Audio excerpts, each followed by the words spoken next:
नमस्कार दोस्तों, मेरा नाम ज्ञानेश्वर है और आपने देखना शुरू किया है खबरों के पीछे। रात के ठीक 9 बजे हैं और एक नई कहानी लेकर, अपराध की दुनिया की कहानी लेकर। और ये कहानी है नुन्नू सिंह श्रृंखला की चौथी कहानी। देखिए, यदि आप नुन्नू सिंह को जानना चाहते हैं, पटना का सबसे खूंखार अपराधी 1982 से लेकर 1993 तक, जिसने पटना का नाको दम कर रखा था, इतनी हत्याएं की, बाद में तो उसने बिहार भर में, तब अखंड बिहार था, बिहार झारखंड का विभाजन नहीं था, घूम घूम कर उसने हत्याएं की थी। तो आज चौथी कहानी में हम पिछले एपिसोड से आगे बढ़ेंगे। देखिए, यदि आप कहानी के प्रारंभ से जुड़े हैं तो आपको पता है कि पटना के मैनपुरा के बाभन टोली का नुन्नू सिंह, बच्चू सिंह का बेटा, प्रारंभिक अवस्था में, मतलब जब वह पढ़ रहा था तो अपराधी नहीं बना था, लेकिन जमीन जायदाद के झगड़े ने उसे अपराधी बना दिया। और नुन्नू सिंह की एक चचेरी बुआ ने, नरेश गोप, जो तब के जमाने का पटना का सबसे बड़ा तोप माना जाता था, खूंखार अपराधी, रेलवे डकैत, वह नुन्नू सिंह की बुआ फुआ की ओर से लड़ने आ गया था। तो गोलियां चली, पहले नुन्नू सिंह के पिता को, फादर को नरेश गोप टांग कर ले गया, कुएं में फेंक दिया, बाद में नुन्नू सिंह को भी गोली मार दी। नुन्नू सिंह को कलेजे में गोली लगी, छाती के आसपास गोली लगी, चुपके से इलाज कराया और इसके बाद वह बदले की आग में जलने लगा।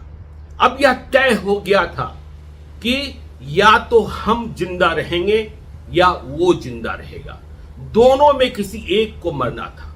और नुन्नू सिंह की संगत, तो देखिए, गोली लगने के बाद, उपचार के बाद, जब नुन्नू सिंह ठीक हुआ, फिर से बदले की आग धधकी, तो वह पटना एयरपोर्ट पहुंच गया था उस दिन, जिस दिन प्रधानमंत्री इंदिरा गांधी पटना में लैंड कर रही थी।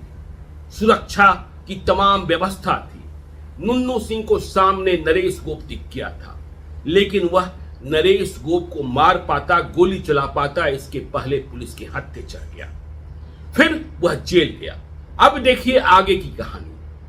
जेल में वह रहा, तब बांकीपुर सेंट्रल जेल हुआ करता था। जेल में उसकी संगत दूसरे अपराधियों से हुई। राजदेव सिंह के साथ भी अच्छे संबंध बन गए, जो बाद में दुश्मनी में बदली। तो जब जमानत पर यह बाहर आया तो नुन्नू सिंह में आग धधक रही थी। नरेश गोप को भी इस बात का एहसास था कि नुन्नू सिंह अब मुझ पर हमला करेगा। तो नरेश गोप भी लाइन डोरी खोज रहा था और नुन्नू सिंह भी। जेल में रहते हुए नुन्नू सिंह का संबंध रांची के कुख्यात अपराधी सुरेंद्र बंगाली और टाटा के रंजीत से हो गया था। तो नुन्नू, मतलब आप यह समझ लीजिए कि जब कोहराम था उसके नाम का, तब भी वह पटना से बहुत दूर नहीं जाता था। अधिकांश दिनों वह पटना में ही इस मोहल्ले उस मोहल्ले में रहा करता था, या फिर जानीपुर, नौबतपुर, बिहटा के इलाके में, या फिर किसी दूसरे अपराधी गिरोह ने, जिससे याराना रिश्ता था, उसने बुला लिया, उसके लिए कोई काम करना था, तब वहां चला गया। तो दोनों, नरेश गोप और नुन्नू सिंह, एक दूसरे को खोज रहे थे।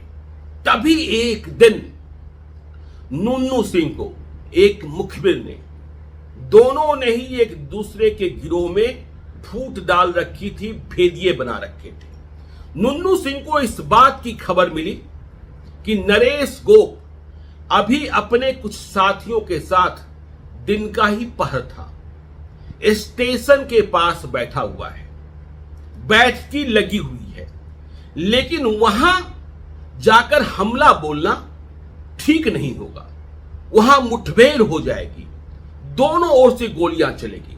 लेकिन भेदिए ने यह भी बताया था, हमारे खबरी कहते हैं, जब हम नुन्नू सिंह की कहानी सुनाने को पड़ताल कर रहे थे, लाल डायरी के पन्नों को तलाश रहे थे, तो नुन्नू मैनपुरा में ही था। उसे भेदिये ने यह भी बताया कि वह स्टेशन से कुछ देर के बाद निकलेगा और पानी टंकी मतलब पाटलिपुत्रा की ओर आएगा। तो यह ठोस जानकारी नुन्नू सिंह को मिली। नुन्नू सिंह के साथ ही सुरेंद्र बंगाली और रंजीत बैठा था, दोनों ही अच्छे निशानेबाज। नुन्नू सिंह ने फैसला कर लिया, चलो आज ही मार देते हैं। तो यह फैसला हो गया और नुन्नू सिंह के पास हथियार तो पहले से था ही। वह गोलियां, जिन गोलियों पर उसने नरेश गोप का नाम लिख रखा था, उसने हथियार और गोलियां अपने पास रखी। एक ही मोटरसाइकिल पर तीनों मतलब नुन्नू सिंह, सुरेंद्र बंगाली और रंजीत चल दिए बोरिंग रोड की ओर। तो देखिए, बोरिंग रोड का नक्शा समझिए। यदि पटना को आप जानते हैं, यदि आप हड़ताली मोड़ या यूं कहें कि बेली रोड की ओर से आते हैं, तो बोरिंग रोड चौराहा से जब आगे बढ़ते हैं पाटलिपुत्रा की ओर, तो एन कॉलेज आता है, फिर एक पेट्रोल पंप आता है भारत पेट्रोलियम का, आगे पानी टंकी और फिर दाहिने पाटलिपुत्रा कॉलोनी। लेकिन एन कॉलेज से आगे भारत पेट्रोलियम के पास, पेट्रोल पंप के पास, तब एक छोटा सा पुलिया हुआ करता था, आज भी है। और तब इस पुलिये पर ट्रैफिक स्लो हो जाया करती थी। तो ये तीनों मतलब नुन्नू, सुरेंद्र बंगाली और रंजीत वहां पहुंचे। लेकिन वहां पहुंचने पर तस्वीर कुछ और दिखाई पड़ी। एन कॉलेज में एक कार्यक्रम था और इसे लेकर वीआईपी मूवमेंट था।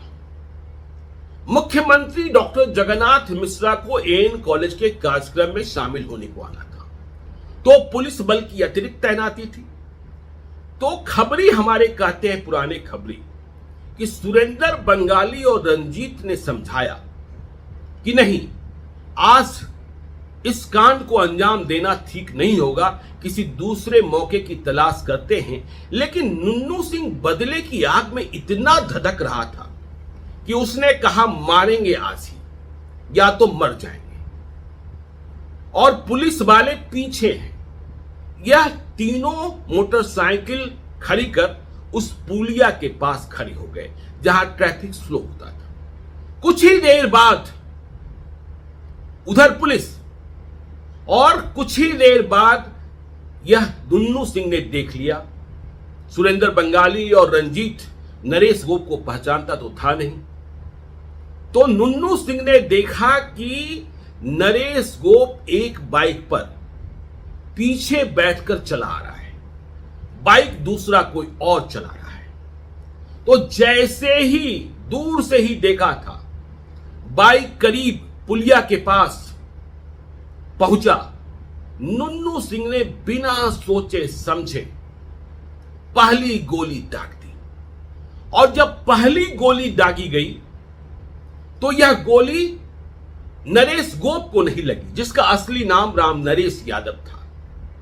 यह गोली मोटरसाइकिल चला रहे युवक मतलब नरेश गोप के साथी को लग गई। गोली लगते ही वह लुढ़क गया, मोटरसाइकिल का संतुलन बिगड़ा। नरेश गोप ने भी सामने नुन्नू सिंह को देख लिया तो गिर गया नरेश गोप भी। नरेश गोप के पास भी हथियार था, लेकिन वह संभलता, या फिर यूं कहें कि वह गोली फायर करने की स्थिति में आता, इसके पहले उसने फैसला किया कि हमें यहां से भाग जाना होगा। और उसने नुन्नू सिंह के साथ दो और लोगों को देख लिया था।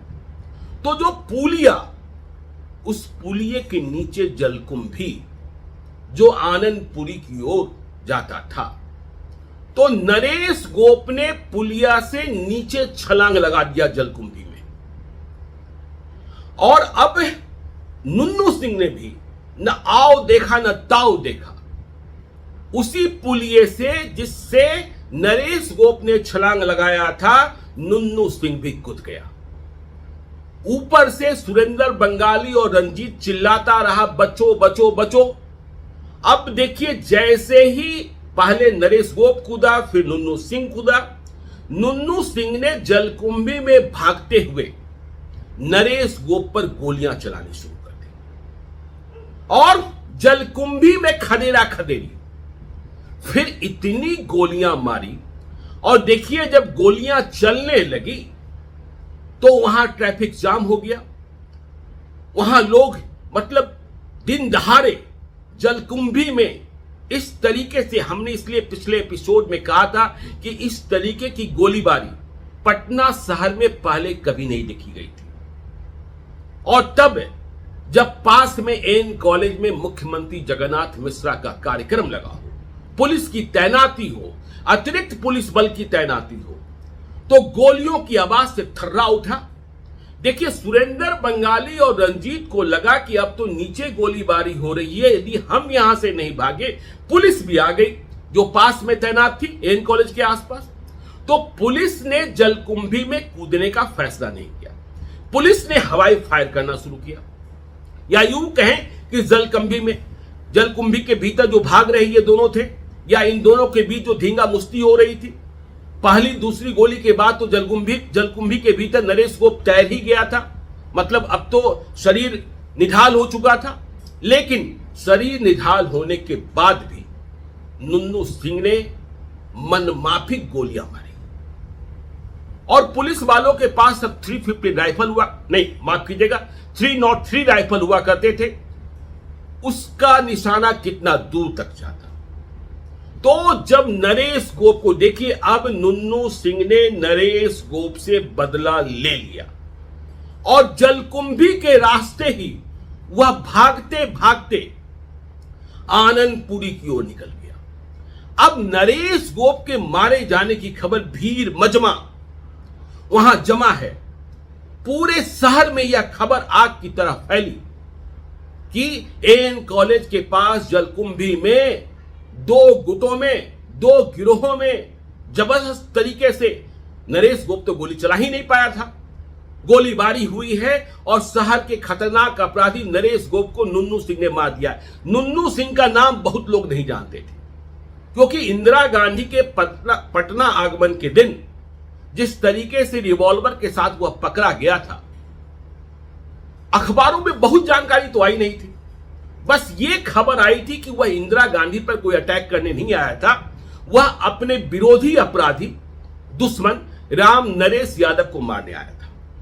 तो जैसे ही नरेश गोप, पूरे शहर के अखबार नवीस या शहर के बारे में जो जानने को लोग इच्छुक थे कि यह नुन्नू सिंह कौन है, तो नुन्नू सिंह तो अब नुन्नू सिंह। और देखिए, नरेश गोप की लाश को लेकर, जब नरेश गोप की लाश को पुलिस ने अपने कब्जे में लिया, उसके घर वाले पहुंचे और शहर में तनाव बढ़ गया। जगह जगह अतिरिक्त पुलिस बल की तैनाती करनी पड़ी। नरेश गोप के कई चेले और चट्टोने जो उसे मानने वाले थे, उसके गिरोह के थे, उन लोगों ने खून लगाकर कसम खाई कि नुन्नू सिंह को मारेंगे। तो जब नरेश गोप की अंतिम क्रिया हो रही थी, अंत्येष्टि हो रही थी, तब भी बड़ी संख्या में, और उधर इस घटना के बाद यह मजबूरी थी कि नुन्नू सिंह के घर के लोग जो मैनपुरा के बाभन टोली में रहते थे, वे घर छोड़कर चले गए। पुलिस क्या करती क्या नहीं करती, तुरंत चले गए, फिर वापस भी आए, क्योंकि इस बात का खतरा बना हुआ था कि नरेश गोप के लोग घर पर फिर अटैक करेंगे। याद कीजिएगा, जब नरेश गोप ने नुन्नू सिंह को गोली मारी थी और नुन्नू सिंह बचकर भाग गया था, तब नरेश गोप के गुर्गों ने नुन्नू सिंह के घर पर पहुंचकर पुलिस की तरह कुर्की जब्ती की थी और खिड़की दरवाजे नोच दिए थे। तो नरेश गोप का अंत और नुन्नू सिंह की कुंडली, अपराध की कुंडली, हिस्ट्री शीट बननी तैयार हो गई। नुन्नू सिंह को भी इस बात का एहसास था कि अब इसके आगे लड़ाई बहुत बड़ी है, क्योंकि नरेश गोप मारा गया, सुरेश गोप अभी जिंदा है और सुरेश गोप नरेश गोप का बदला हमसे लेगा। उधर सुरेंद्र बंगाली और रंजीत अपने ठिकानों से। पुराने खबरी कहते हैं कि आनंदपुरी जिधर से भागा नरेश गोप को मारने के बाद नुन्नू सिंह, वह नौबतपुर बिहटा के इलाके में, जानीपुर बिहटा के इलाके में चला गया। वहां अपने दोस्त यार के साथ शायद फिर वहां, देखिए उस समय कम्युनिकेशन के साधन बहुत कम थे, लेकिन ह्यूमन इंटेलिजेंस पुलिस के पास भी और अपराधी गिरोहों के पास भी, मतलब मुखबिर जो ठोस जानकारी देते थे, और इसी ठोस जानकारी का प्रतिफल था कि नरेश गोप की जानकारी मिल गई थी। तो नरेश गोप के मारे जाने के बाद अब पटना में दो गिरोह के बीच आगे की लड़ाई होगी, यह तय। तो सुरेश गोप का क्या होगा? तो हमारे खबरी कहते हैं कि नरेश गोप के मारे जाने के बाद जब अपने ठिकाने पर रात को नुन्नू सिंह था, तो उसने अपने लोगों से कहा कि सुरेश गोप हमसे बदला ले, इसके पहले सुरेश गोप को भी मार देंगे। उसे कई लोगों ने समझाया कि इतनी तेजी ठीक नहीं है, और आज भी जिस तरीके से तुमने, पास में मुख्यमंत्री का कार्यक्रम है, पुलिस बल है, पुलिस को चुनौती दी है, यह तुम्हें आगे महंगा पड़ सकता है। तो उसने कहा महंगा पड़ेगा तो पड़ेगा, लेकिन यदि कोई हमारी जान के पीछे लगा है तो पहले उसकी जान हम ले लेंगे। तो आगे अब सुरेश गोप और फिर रघु गोप। रघु गोप बड़ा नाम, काउंसलर भी थे, और सच्चाई यह है, सच बात यह है कि रघु गोप से कोई सीधा झंझट नुन्नू सिंह का नहीं था। तो देखिए नुन्नू सिंह अब बड़ा अपराधी बन गया और जातीय समर्थन भी उसे प्राप्त होने लगा, और कुछ ही महीनों के भीतर जो उसका नाम बढ़ा, जो उसका खौफ बढ़ा, हमने आपको पहले ही एपिसोड में बताया था कि उसने सोने का एक कड़ा पहनना शुरू कर दिया था। तब सोने का कड़ा बहुत बड़े बड़े लोग ही, उनके ही नसीब में होते थे, और यह सोने का कड़ा भी एक ज्वेलरी वाले ने दिया था। फिर इसी सोने के कड़े से नुन्नू सिंह के नाम से उगाही होती थी। पटना में कितने कांड हुए, कहां कहां क्या हुआ। कुछ अपहरण कांडों में भी नुन्नू सिंह का नाम आया, बड़े अपहरण कांड। तो पुलिस पीछे लगी, पुलिस को लगा कि अब इसे न्यूट्रलाइज नहीं करेंगे, लेकिन आपको जानकर हैरत हो कि नुन्नू सिंह भागता ही रहा और कांड ही करता रहा। इंदिरा गांधी के आगमन के दिन जब वह पकड़ा गया, उसके बाद वह कभी नहीं पकड़ा गया।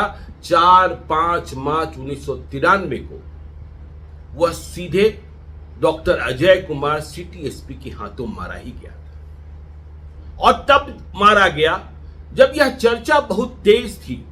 देखिए 1993 की कैलेंडर की डायरी हम देखते हैं तो 26 मार्च को होली थी। भूमिहार के कई नेताओं का समर्थन भी नुन्नू सिंह को मिल गया था, और ये नेता कह रहे थे कि अगला चुनाव तुम्हें लड़ना है। तो 26 मार्च को होली के बाद वह शायद आत्मसमर्पण करने के बारे में भी सोच रहा था। नुन्नू सिंह के साथ रहे कई अपराधी आज भी जिंदा हैं, रास्ते बदल लिए हैं, विरोधी भी कई जिंदा हैं। तो उनसे भी हमने कहानियां सुनी और कहानियों को समझने का प्रयास किया कि वह होली के बाद आत्मसमर्पण करता और फिर चुनाव भी लड़ने के बारे में सोच रहा था कि विधानसभा का चुनाव लड़ेंगे 1995 का। तब तक जितने मुकदमे हैं उससे निजात पा लेंगे, मतलब कम से कम जमानत तो हासिल कर लेंगे ही। लेकिन यह सब होता है, यह सब तो देखिए बात की कहानी है। नरेश गोप के बाद उसके टारगेट पे सुरेश गोप, तो उसने अपने भेदियों से कहा कि सुरेश गोप का पता करो, बहुत वक्त नहीं लगना चाहिए। यदि बहुत वक्त लग गया तो वह हमारा नुकसान पहुंचा देगा, और यदि सीधे तौर पर हमारा नुकसान नहीं पहुंचा पाया तो हमारे परिवार के किसी सदस्य को नुकसान पहुंचा देगा। अब परिवार के सदस्यों की भी मजबूरी हो गई।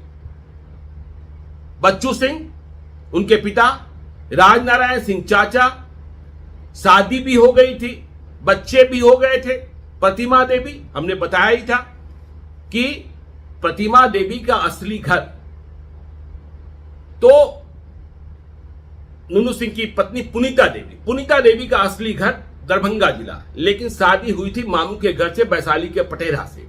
तो ये सब लोग अब बच के, क्योंकि भूमियार बनाम यादव गैंग की सूरत भी दिखने लगी पटना शहर में, कि एक तरीके से दबदबे की बात भी शुरू हो गई। तो आगे क्या हुआ? नरेश गोप के मारे जाने के बाद क्या सुरेश गोप को भी निशाना बना लिया नुनू सिंह ने? और निशाना बनाने में कितने दिन लगा? फिर रघु गोप से किस तरीके से टकराव हुआ? और इसके बाद तो पूरे बिहार में घूम घूम कर तांडव, वो पूरी कहानी बताएंगे। नुनू सिंह के साथ कौन रहा, कौन फूट गया, पुलिस वालों ने नुनू सिंह के करीब पहुंचने तक कितने लोगों को उठाया, कितने लोगों को गायब कर दिया, ये सारी कहानी है। हम लगातार काम कर रहे हैं, हमारी टीम काम कर रही है, तो आप हमारे साथ बने रहिएगा। देखिए, हमारे एक सुधीर दर्शक ने यह लिखा था कमेंट बॉक्स में कि 1989 में इंदिरा गांधी पटना आई थी। भाई साहब, 1984 में 31 अक्टूबर को तो इंदिरा गांधी की हत्या ही हो गई थी। खैर, तो देखिए, जो आप कमेंट करते हैं उसे भी हम पढ़ते हैं, और कहीं भी गलती दिखाई पड़े, भूल दिखाई पड़े, अशुद्धि दिखाई पड़े तो आप हमें जरूर बताइए। आप कमेंट बॉक्स में लिख सकते हैं, gyaneshwarlive@gmail.com पर मेल कर आप हमसे संपर्क कर सकते हैं। आप अपना नंबर भी भेज सकते हैं, हम गोपनीय रखेंगे। आप जो जानकारी हमें उपलब्ध कराते हैं, हम सूत्र किसी को नहीं बताते, क्योंकि किसी भी खबर नवीस के लिए जो सोर्सेस का नेटवर्क है वही सबसे महत्वपूर्ण है और वही सबसे कीमती है। तो आज के लिए इतना ही। चलते चलते, यदि अब तक आपने हमारे YouTube चैनल खबरों के पीछे को सब्सक्राइब नहीं किया है तो जरूर कर लीजिएगा, और यदि इस वीडियो को फेसबुक पेज के माध्यम से देख रहे हैं तो पेज को लाइक कीजिएगा, ट्विटर पर भी हमें फॉलो कीजिए। और आज दीजिए हमें इजाजत, मिलते हैं नुन्नू सिंह सीरीज की 5वीं कहानी के साथ कल रात ठीक 9 बजे। बहुत बहुत धन्यवाद।